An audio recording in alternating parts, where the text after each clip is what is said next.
Tí bởi mối to give a hand to somebody. Give ní cứ dân prai ta ao a hand nó đầy á. Hay to somebody nó tao na mà nè. Mình prai ta ao đầy tao na mà nè. Mình ao đầy á. Mình phía sáng mà dân hạt ao đầy kế á. Xây ao đầy kế nè. Nó cứ to give a hand to somebody. Prai ta chui nó na mà nè. Vinh ná. Prai ta chui vinh. Ở mình prai ta ao đầy đây. Cứ prai ta chui nó na mà nè. Ú tao ta The Japan gives a hand to Cambodia's government. The Japan gives a hand to Cambodia's government.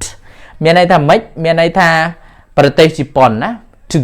the Japan, Pradesh Japan gives a hand. Cứ ban chui á. To give a hand ban chui Cambodia government. Cứ chui rị rọt tha bị ba Cambodia.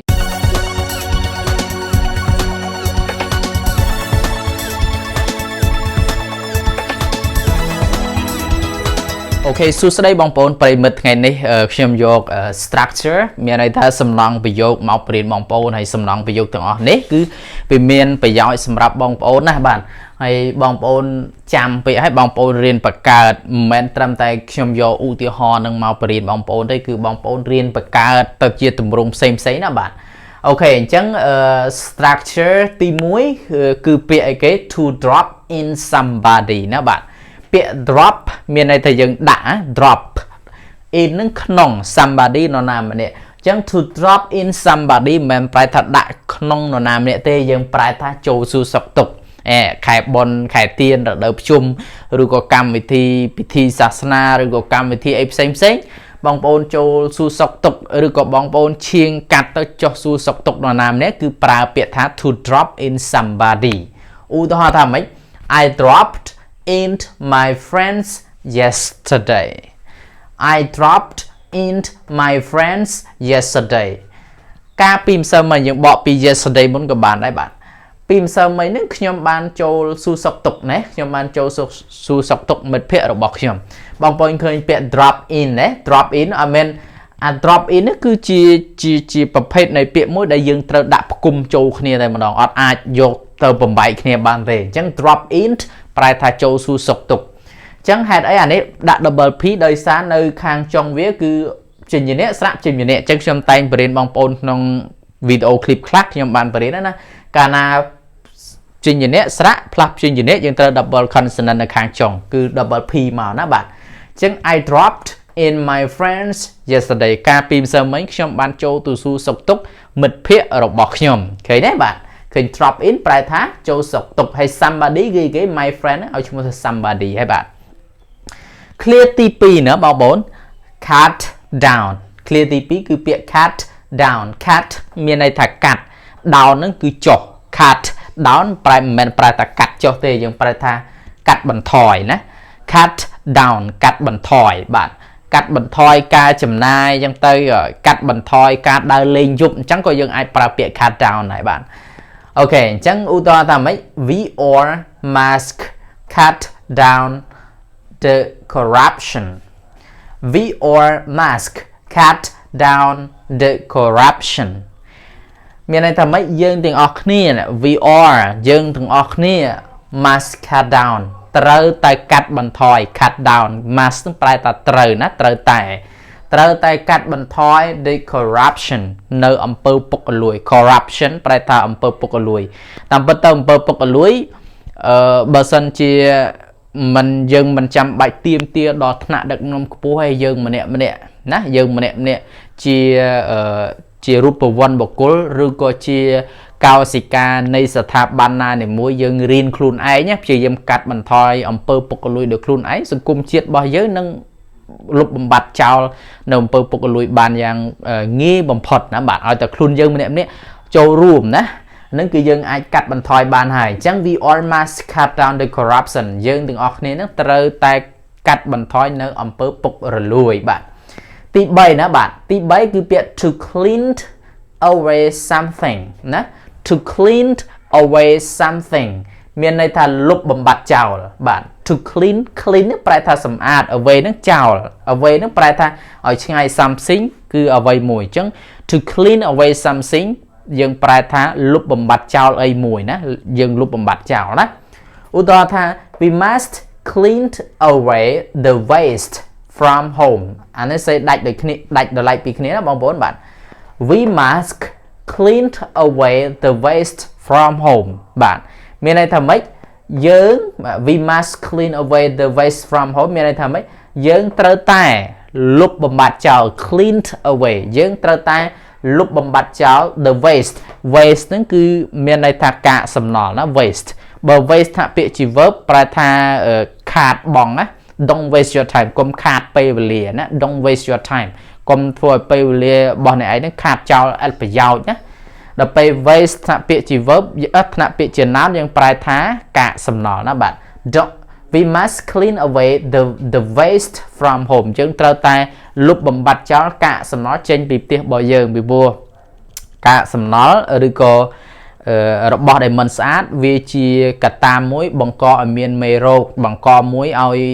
យើងនឹងឯងរស់នៅយើងឧស្សាហ៍ឈឺឧស្សាហ៍អីគឺដោយសារតែកាកសំណល់យើងចោលទៅពីទៅពីបង្កើតទៅជារោគបង្កើតទៅជាមូសខ្លាអីចូលទៅនៅទៅខំទៅកើតជាជំងឺគុណឈាមអីណាបាទអញ្ចឹង waste ហ្នឹងប្រែថាលុបបំបាត់ចោល waste លុបclean away ប្រែថាលុបបំបាត់ចោល waste ហ្នឹងគឺប្រែថាកាកសំណល់បាទទី4ណាបងប្អូនមើលទី4គឺពាក្យ dream of somebody អត់ងាយស្រួលទេបាទ to dream of somebody ប្រែថាសបិនឃើញនរណាម្នាក់ to dream of somebody សបិនឃើញនរណាម្នាក់ស្រឡាញ់គេបងប្អូនអ្នកមានស្នេហាអូយប់ឡើងឆាតទៅគេនិយាយទូរស័ព្ទជាមួយគេផងព្រឹកឡើងឆាតទៅគេផងអីផងអូយនិយាយពីផ្អែមល្ហែមនឹកគេបងប្អូននឹកគេដល់ពេលយប់ឡើងដេកសប់ឃើញគេបដ ாய் បាទអាហ្នឹងថា to dream of somebody យល់សប់ឬក៏សបិនឃើញនរណាម្នាក់ឧទាហរណ៍ថា I dreamed of her last night អូយប់មិញហ្នឹងខ្ញុំសបិនយល់សប់ឃើញនាងយប់មិញយល់សប់ឃើញនាងនឹកគេពេកសប់ឃើញគេ to dream of somebody last night I dreamed of her យប់មិញខ្ញុំសបិនឃើញគាត់ឃើញនាងណាបាទទី5ណាបងប្អូនមកដល់ទី5ហ្នឹងប្រយោគរៀងហៅថាប្រភេទនៃ technical word ណាពាក្យបច្ចេកទេសបន្តិចក៏ប៉ុន្តែវាអត់ហួសសមត្ថភាពរបស់បងប្អូនទេតាមពិត everything is impossible បងប្អូនឲ្យធ្លាប់ឮពាក្យហ្នឹងមានន័យថាអ្វីគ្រប់យ៉ាងគឺវាមិនមែនមានន័យថាវាអត់អាចទៅរួចទេឲ្យតែយើងតាំងចិត្តឲ្យតែយើងដាក់ចិត្តថានឹងធ្វើគឺប្រកាសជាអាចធ្វើបានអានឹងលើកលែងករណីខ្លះដូចឲ្យតែយើងតាំងចិត្តឲ្យអាចធ្វើបានតិចបងប្អូនយកស្នប់ទៅសពកង់ឡានណាទៅសពកង់អីគេអាស្កាអានេះសពមិនគួរវាប៉ោងណាអាហ្នឹងអានេះគឺយើងនិយាយអំពីគោលដៅអ្វីមួយដែលយើងចង់បានណាដែលយើងចង់ធ្វើឲ្យតែយើងតាំងចិត្តគឺប្រកាសជាសម្រេចបានហើយបងប្អូនចង់ខ្លាយជានិស្សិតពូកែឲ្យតែបងប្អូនតាំងចិត្តចឹងរៀនគឺរៀនងាប់ចោលបងប្អូនប្រកាសជាខ្លាយជានិស្សិតពូកែហើយបើបងប្អូនចង់ចេះបើបងប្អូនតាំងចិត្តគឺបងប្អូននឹងចេះឧទាហរណ៍ថា to sentence somebody to death ណា to sentence to somebody to death ហ្នឹងគឺមានន័យថាទោសកាត់ទោសណាបងប្អូន sentence នេះបើយើងថ្នាក់ពាក្យជា noun យើងប្រែថាម៉េចប្រយោគថ្នាក់ពាក្យជា verb យើងប្រែថាកាត់ទោសណា sentence somebody to death នឹងប្រែថាកាត់ទោសនរណាម្នាក់ប្រហារជីវិតកាត់ទោសប្រហារជីវិត to sentence Mr. A to death នឹងប្រែថាកាត់ទោសប្រហារជីវិតណាបាទឧទាហរណ៍ថាម៉េច the court sentenced Tamok to death the court sentenced Tamok to death មានន័យថាម៉េចតុលាការ the court តុលាការនឹងបានកាត់ទោស sentence ណាបានកាត់ទោសTamokគឺTamokហ្នឹងឯង to death ប្រហារជីវិតអញ្ចឹង the court sentence Tamok to death គឺតុលាការបានកាត់ទោសTamokប្រហារជីវិតអញ្ចឹងប្រយោគនេះគឺបងប្អូនឃើញ sentence summary to death គឺមានន័យថាកាត់ទោសប្រហារជីវិតអញ្ចឹងសំខាន់ណាបងប្អូនត្រូវចេះ clear ទាំងអស់ហ្នឹងព្រោះ clear ទាំងអស់មានប្រយោជន៍សម្រាប់បងប្អូនណាបាទទី6ណាបងប្អូនទី6 to give a hand to somebody give នេះគឺយើងប្រែថាឲ្យ a hand ហ្នឹងដៃហើយ to somebody ហ្នឹងទៅណាម្នាក់មិនមែនប្រែថាឲ្យដៃទៅនរណាម្នាក់ទេមិនមែនឲ្យដៃមិនមែនភាសាខ្មែរយើងហាច់ឲ្យដៃគេស្រីឲ្យដៃគេណាអាហ្នឹងគឺ to give a hand to somebody ប្រែថាជួយនរណាម្នាក់វិញណាប្រែថាជួយវិញអត់មែនប្រែថាឲ្យដៃទេគឺប្រែថាជួយនរណាម្នាក់ឧទាហរណ៍ថា The Japan gives a hand to Cambodia's government. The Japan gives a hand to Cambodia's government. មានន័យថាម៉េចមានន័យថាប្រទេសជប៉ុនណា to the Japan ប្រទេសជប៉ុន gives a hand គឺបានជួយ to give a hand បានជួយ Cambodia government គឺជួយរាជរដ្ឋាភិបាលជប៉ុនគឺជាប្រទេសដែលសម្បូរអំពើសប្បុរសហើយជាប្រទេសដែលលិចលង់ធ្លាប់លិចលង់នៅក្នុងសង្គ្រាមដែរក៏ប៉ុន្តែងើបពីសង្គ្រាមមកគឺ